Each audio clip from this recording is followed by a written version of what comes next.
There is a road in New Jersey that the locals refuse to drive alone at night, a road where police officers themselves admit they only patrol it because they carry a gun. A road so deeply embedded in darkness, legend, and documented horror that even seasoned investigators have turned their cars around before reaching the end. It is not a back alley in some forgotten ghost town. It is not a crumbling highway deep in the American Southwest. It is right here, just 60 miles from New York City, and it has been terrifying people for over 300 years.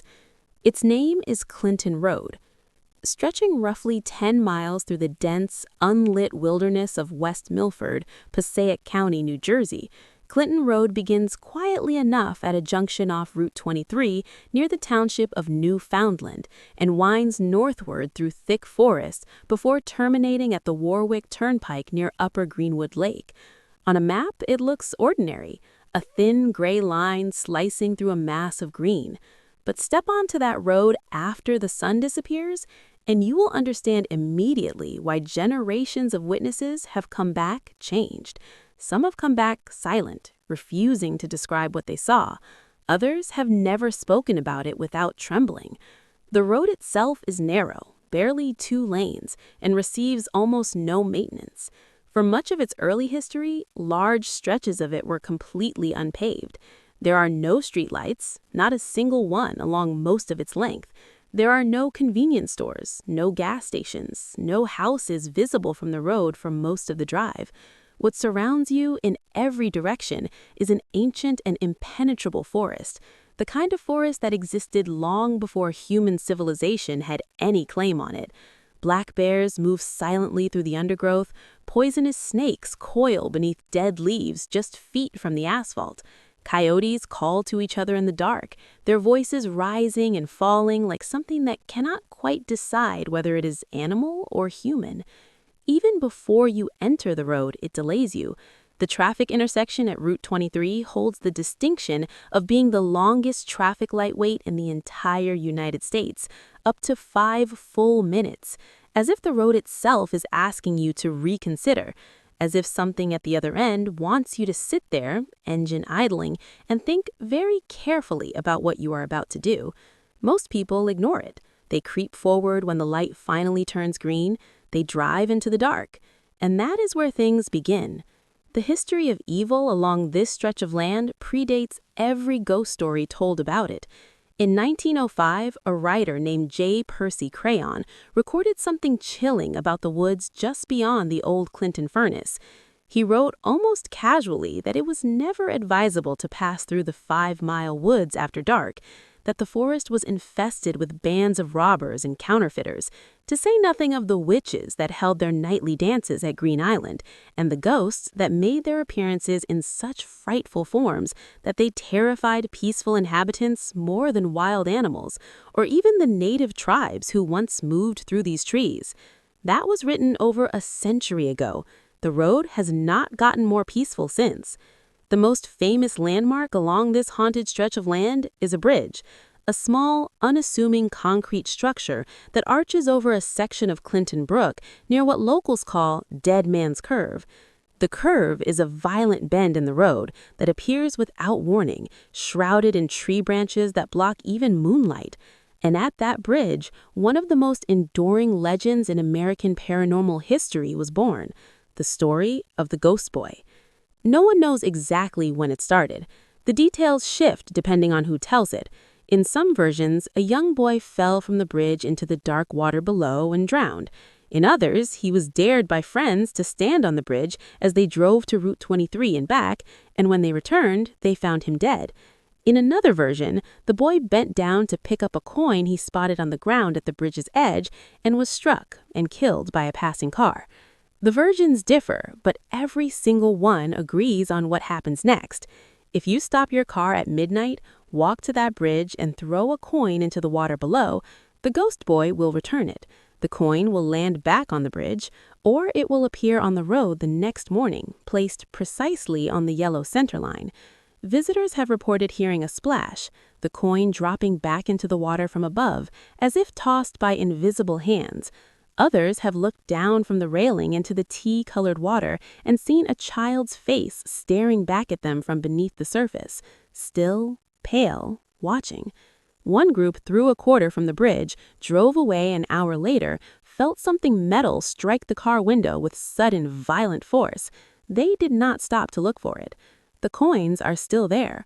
On any daylight visit to that bridge, you can lean over the guardrail and see them, dozens of them, resting silently on the creek bed among the stones. Each one is a story. Each one is someone who came here at night, alone or in a group, heart hammering, and decided to ask the darkness if it was listening. And the darkness, it seems, always answers. But the ghost boy is only where the horror begins.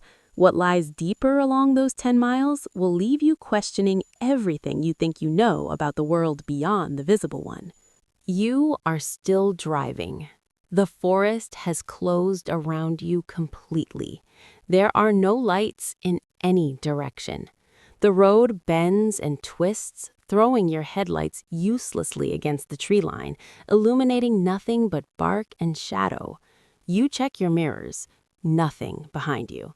Just darkness and the narrow funnel of road you came from. You exhale. You keep moving. Then the headlights appear. They are behind you. Suddenly, impossibly, as if they materialize from the dark itself rather than turning onto the road from any intersection. They are bright, close, and they are not slowing down. The vehicle behind you accelerates. Your speedometer climbs. You take the curves faster than you should, and still the lights grow larger in your mirror. The engine of whatever is following you screams through the forest, and then, at the edge of the road, the lights simply vanish. No turn, no pullout, no tire sound, no echo.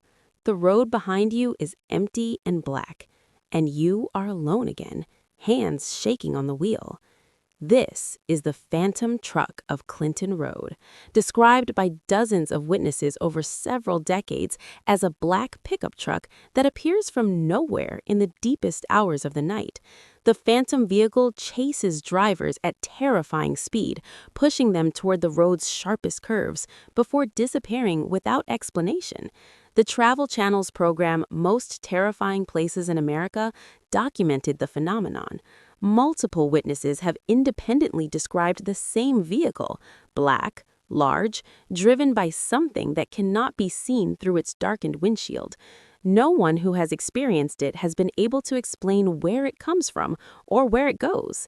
Some have followed the road to its end in panic. When they stop and look back, there is nothing. No truck, no tire marks, no sound. Just the wind moving through the trees like something breathing. And the phantom truck is not the only vehicle haunting this stretch of road. There is another, a blue 1988 Chevrolet Camaro, low and sleek, that appears in your headlights along the straightaways and curves of Clinton Road. The story behind it is recorded in eyewitness accounts shared with Weird NJ magazine, the publication that has dedicated more coverage to this road than any other source in American folklore. According to those accounts, a young woman was racing her Camaro down Clinton Road toward Route 23 when she failed to negotiate the sharpest turn on the road, slamming into the concrete divider at full speed and dying instantly. The legend says that if you speak her story aloud while driving on Clinton Road at night, if you tell someone in the car what happened to her, her Camaro will materialize in your headlights. The car will pass you or appear ahead of you in the distance before the taillights go dark. Witnesses have described it, a flash of blue, the profile of an older American muscle car, headlights sweeping through the fog, and then nothing. It is gone. It never turned off the road. It simply ceased to exist.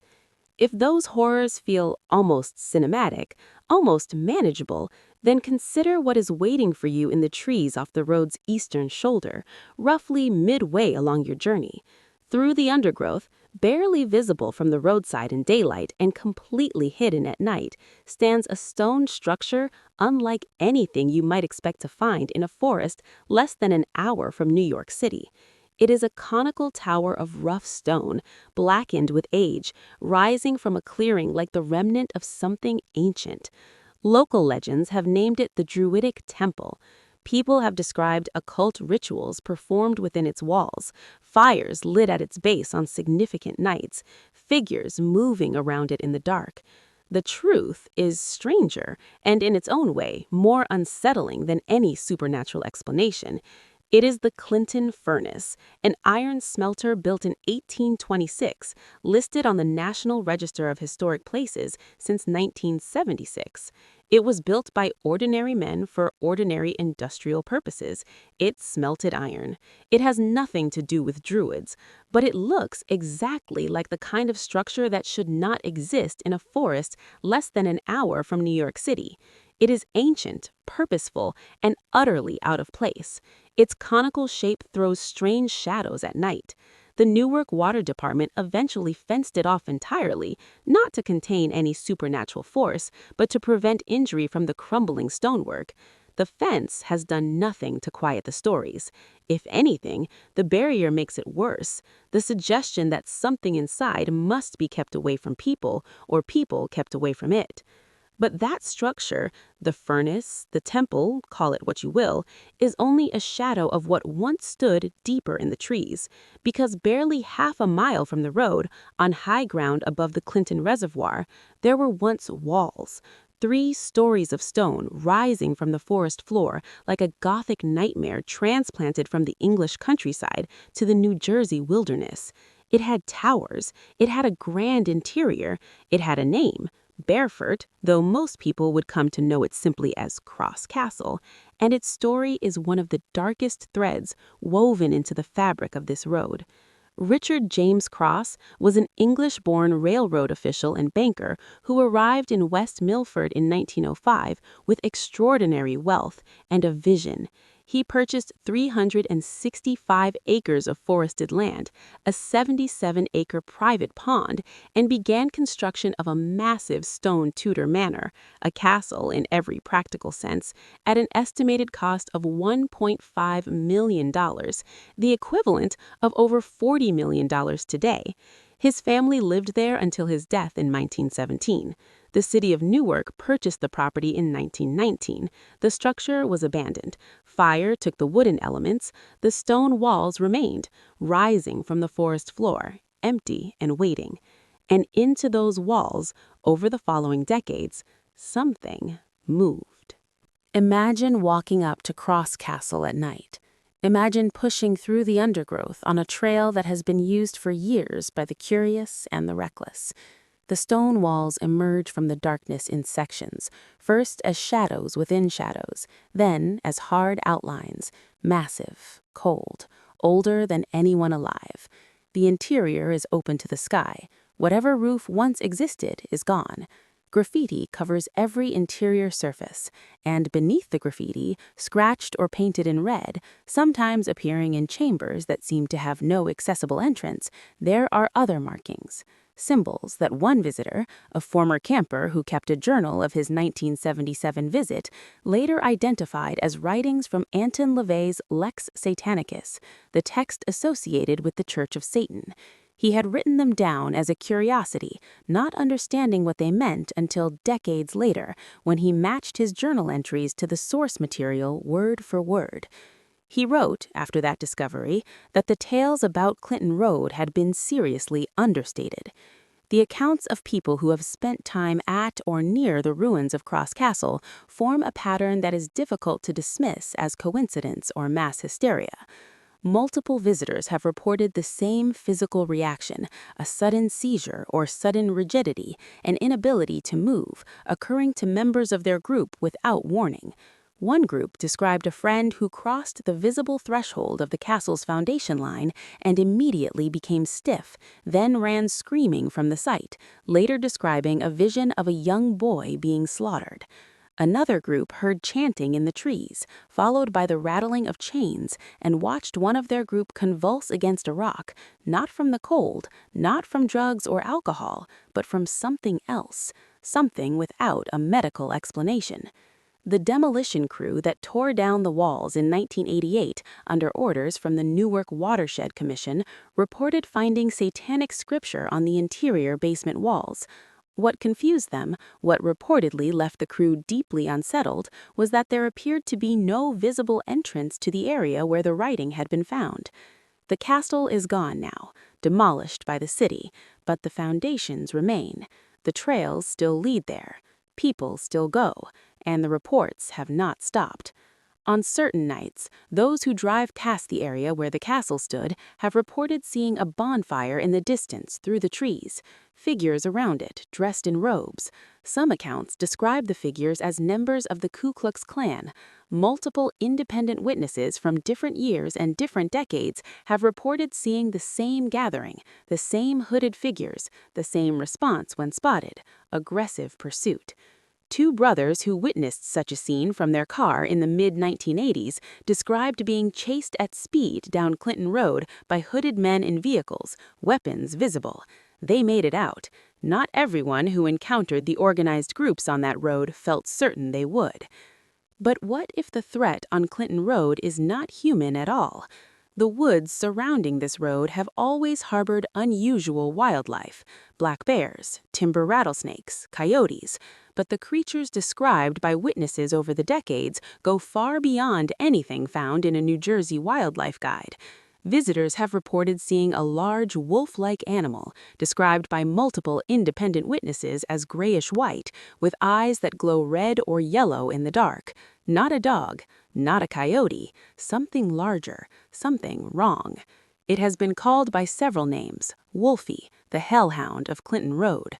One group of 8 people saw it emerge from a dirt side road during a night visit and described it pursuing their car at speed, keeping pace as they accelerated, before vanishing when a police officer pulled them over. The animal was gone. No tracks, no explanation from the officer, who seemed to hear nothing unusual about the encounter. There is a possible mundane explanation for at least some of these creatures, and it is in its own way just as strange as the supernatural alternative. Less than a mile from Clinton Road once stood Jungle Habitat, a drive-through wildlife attraction operated by Warner Brothers that housed lions, tigers, bears, monkeys, and dozens of other non-native species. It closed in 1976, and its closure was chaotic. Dozens of animals escaped into the surrounding forest before wardens could retrieve them. Some were recaptured, but not all. The wilderness around Clinton Road absorbed what remained. For decades, locals have reported seeing monkeys in the trees, strange hybrid creatures moving through the undergrowth at night, animals that should not be in New Jersey at all, doing things that animals should not be able to do. The theory is that these escaped animals and their descendants have been breeding in the wild for 50 years now, producing generations of hybrid creatures unlike anything cataloged by science. If a wolf-like animal with red eyes sounds like paranormal legend to you, consider that the forest surrounding Clinton Road may contain creatures that have never been officially identified, and consider what that means the next time you hear something move in the trees on a dark night along that road and you can't quite make out what it is. But none of this, not the phantom truck, not the ghost boy, not the creatures, not the castle, represents the single most chilling fact about Clinton Road. That distinction belongs to a story with a police report, a murder conviction, and a body count that still has not been fully determined. May 18, 1983. A cyclist is riding along Clinton Road in the early morning, moving through the quiet of the forest, when something draws their eye off the road. In the tree line, barely visible through the undergrowth, a large bird is feeding on something on the ground. Then another bird joins it, then another. The cyclist stops, moves closer, and finds, wrapped inside a green garbage bag, the body of a man. The man's name was Daniel Debner. He was a known associate of organized crime in nearby Rockland County, New York. But it was not the identity of the victim that would send a chill through law enforcement across the region. It was what the autopsy revealed about the body itself. Debner had been dead for some time before his body was left in those woods, but the body did not reflect that passage of time as it should have. The reason was extraordinary and horrifying in equal measure. Ice crystals had been found preserved inside the tissue. The killer had frozen the body, storing it like meat in some unknown location, and then transported it to the woods of Clinton Road for disposal, using the delay to obscure the actual date of death from investigators. The killer who employed this method had a name: Richard Leonard Kuklinski. He was a New Jersey local, a husband and father who lived an ordinary suburban life in Dumont, New Jersey, while carrying out contract killings for the mob throughout his adult years. He was known by one name within criminal circles: the Iceman. Not because of his personality, though that was reportedly glacial, but because of what he did with the bodies. During his eventual arrest and subsequent interviews, Kuklinski confessed to murdering over 100 people over the course of his career. He described the disposal methods with clinical detachment. The woods of Clinton Road were among his preferred locations: the remoteness, the darkness, the lack of witnesses. The road provided the perfect geography for a man in his profession.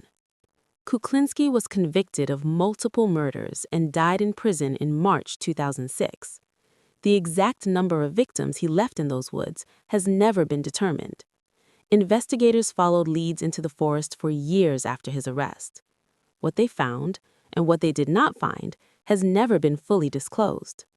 When you drive that road, when the forest rises on both sides of you and the darkness closes in, there is something deeply unsettling in knowing that beneath those leaves and roots and dark soil, there may be people whose names have never been spoken at a graveside. The road does not advertise this. There is no marker, no memorial, just the trees and the dark and the weight of what may be hidden beneath them.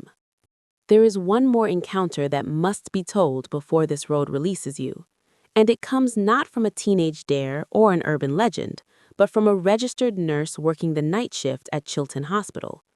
She described the ambulance arriving one evening, carrying a woman found walking along Route 23 near Clinton Road, badly burned on both legs, third-degree burns, screaming and fighting against the paramedics. The woman was under the influence of heroin. When the nurse asked where she had been found, the ambulance driver said simply, "Near Clinton Road."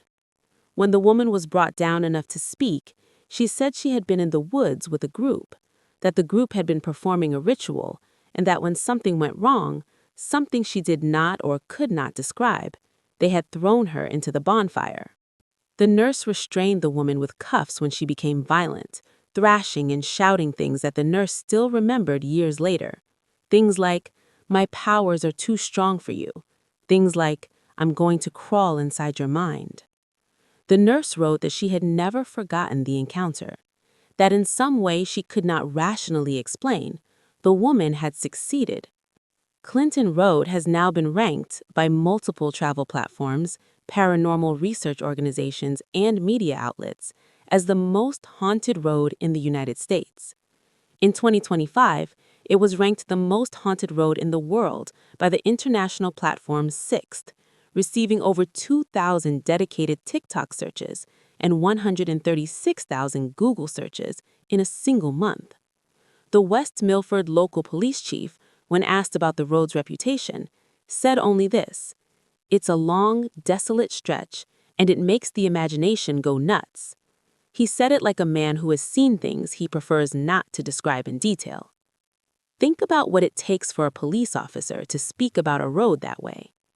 Tonight, if you were to drive it, starting at Route 23 just after midnight, turning off your radio and simply moving north through the dark, here is what you would encounter. 5 minutes at a traffic light that seems to hold you there longer than physics should allow. A narrow road that absorbs your headlights. Curves that appear without warning, sharper than any map suggests.